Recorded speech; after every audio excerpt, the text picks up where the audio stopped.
Good morning children. Welcome back to Social Studies tutorial.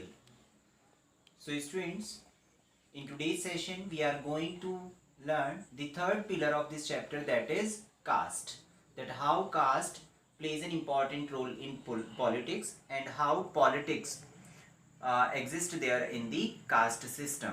But before moving ahead, let's recall the last sessions in which we have talked about the gender and religions, that how these are affected by politics. So students, what we have learned in gender, that how the women are being discriminated, as there is a gender division, and just because of this there is the sexual division in the sexual labor. So what happens, though, like there was the feminist movement, because when there was the discrimination on the basis of gender and there was the sexual division of labor, so what exactly the women of our country get themselves organized and they started opposing this, and they fought, and after a struggle they got the equality with the help of different feminist movements. So if we talk about these gender, so that was quite or largely positive. Why? Because the dominance of the men, that was somehow eliminated from the society, because earlier there was the existence of patriarchal society.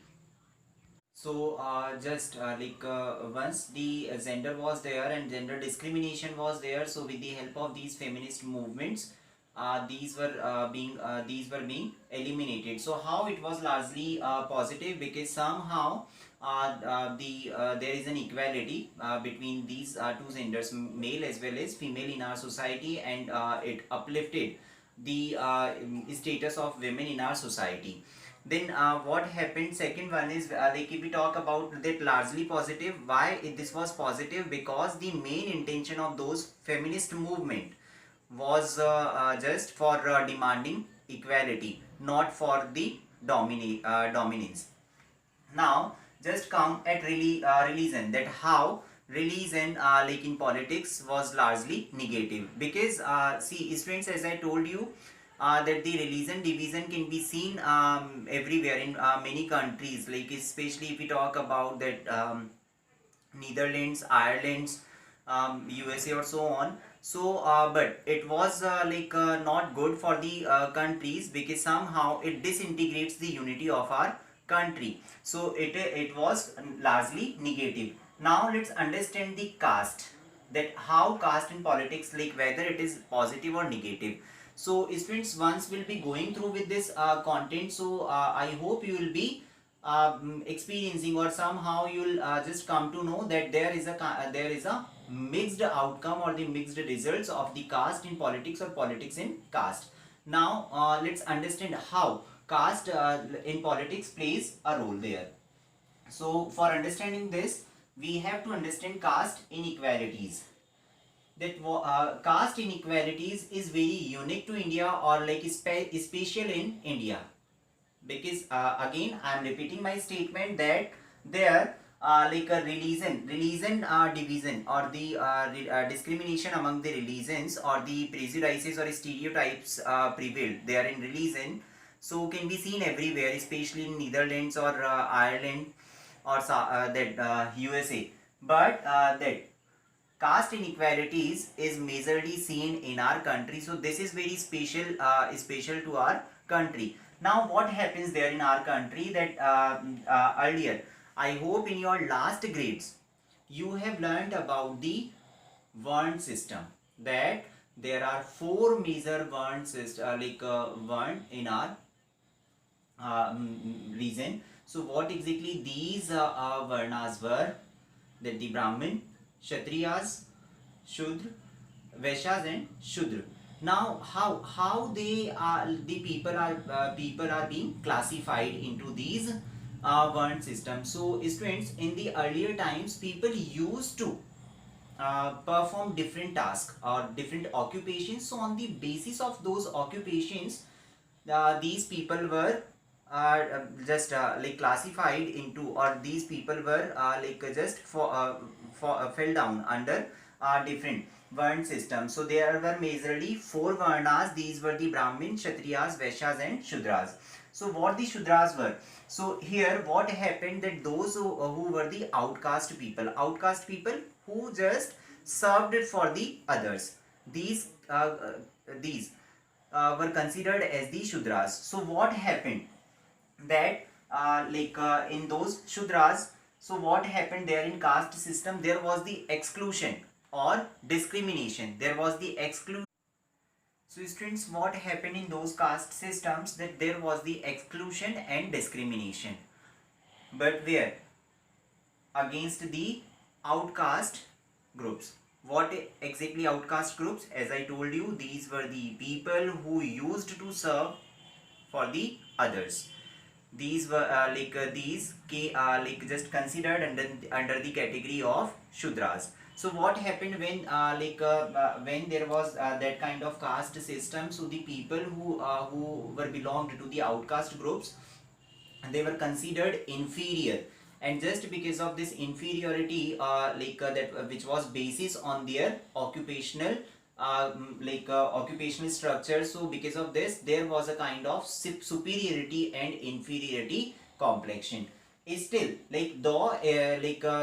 in today's time the people are quite educated, so somehow that is eliminating. But still, if we talk about the people of rural areas, so still they are little orthodox.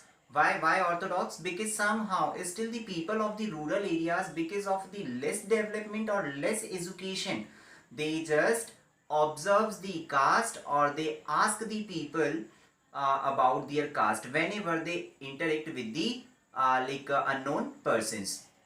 So this was the caste phenomena.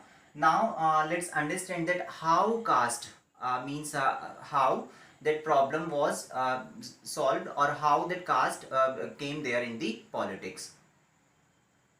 So students, as I told you that how the caste system just get the superiority or inferiority complexion, or the dominance of the upper caste over the lower caste, and so there was the problem among the people. So how then how these caste system just weakened from our society. So there are some changes which we have to learn, that there are some social reformers who contributed a lot just for the removal of caste system from the society, Jyotiba Phule, B.R. Ambedkar, Raja Ram Mohan Roy, Gandhi ji, and many others. So what exactly these were the social reformers who just brought some programs and policies just for the upliftment of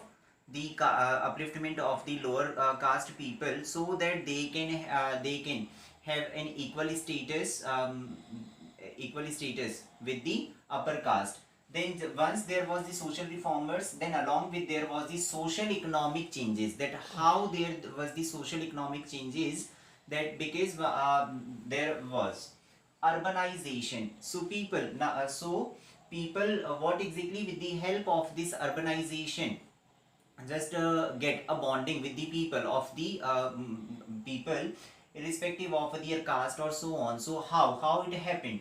So when there was the social economic changes, or the socio economic changes, so students, what happened, that as I told you, in rural areas people supposed to be very orthodox, because all the time they observe the caste of the people, or even whenever they meet with the others, then they ask first of all they ask about the caste of the people. But as the urbanization took place there in our country, so the people started migrating from rural areas to the urban areas, either in search of good job opportunities, better job opportunities, or for the better education, or for some other reasons. So what happened when in the rural areas, that the people of the same caste just lives in a particular area. So because of this there are the casteism, a feeling of casteism. On the other hand, what happens, in urban areas, people belonging to the different caste just stay in the same colonies or the same areas. So what exactly, they just meet with each other, even like they just share their problems, even like they also celebrate the festivals or so on. So they never concern about their caste. So when the urbanization took place, so people just got a belongingness, people just developed a belongingness among them irrespective of their caste. They never mind about that person from which caste he or she belongs to. So this also plays an important role in the elimination of caste system, or like weaken the caste system. Then there is a second is literacy and education. So student, as I told you that just with the increasing rates of literacy, like when the people got educated, so what happened there, with the that increasing education or literacy rate, so people just broadened their mindsets, and they were never concerned about the caste. So just because of this, the caste system also weakened. Then when there was the urbanization, and because of this literacy and education, there is and occupational mobilization. Now what exactly occupation mobilization is? That in the early times, people used to work what their forefathers used to perform. For example, a person who is born in the family of farmer, he or she was supposed to become a farmer. Or if there is a person who is whose family members, means whose family members are were performing a task of cobbler, then he also supposed to become a cobbler. So this was actually prevailed earlier. But when the people got literate, and when the educational standard also increased, so now there is the occupational mobilization, that somehow it removed the hereditary occupational structure from the society, and now they are just working irrespective, they are working in different domains, fine, or in different sectors, which completely eliminated the caste system. So this was the scenario, that how these that the caste system from our society just got weakened. So students, now let me tell you one of the important question, board question, that how did the emergence of socio-economic change lead to weaken the caste system? So this is actually the happenings that how that socio-economic changes weaken the caste system. So I hope you enjoyed today's session. We'll discuss the caste in politics in our next session. Till the time, stay home, stay safe. Thank you.